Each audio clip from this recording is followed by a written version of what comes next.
Economy, Planning, and Development. DepDev. Good afternoon, Thank you, Mr. ma'am. Chair. So we just submitted our comments to the committee this afternoon, but allow me just to read our comments. Okay, for DepDev, in general, we support the adoption of the environmental, social, and governance principles, including the sustainability reporting, as this is aligned with the Philippine Development Plan 2023-2028. And the midterm update of the PDP under Chapter 9 on trade and investments and the Ambition Natin 2040.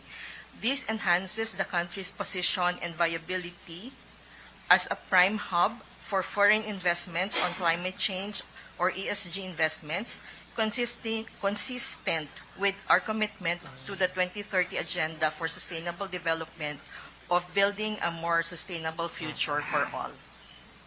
So notwithstanding, we note that the SEC recently issued MC16 on December 22, 2025 that accomplishes the intent of the proposed measure, that is to strengthen the implementation of sustainability reporting in the country, enhances corporate transparency, and promotes responsible and sustainable business practices across industries by, first, adopting the Philippine financial reporting standards based on internationally financial reporting standards.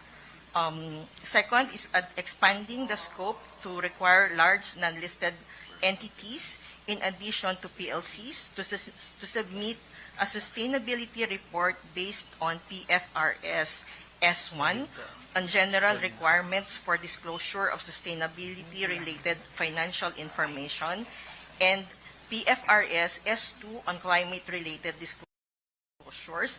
And third, instituting a tiered timeline of implementation commencing in fiscal year 2026, giving smaller corporations time to build their capacities in navigating the complexities of sustainability reporting.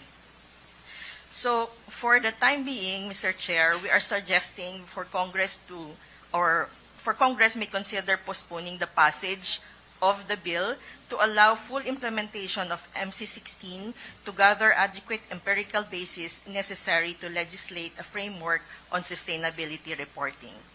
That's it for now, Mr. Chair. Thank you. Thank you, Assistant Director Judith Gondra. Thank you for your insights, ma'am. Next, may we hear from the Governance Commission for GO.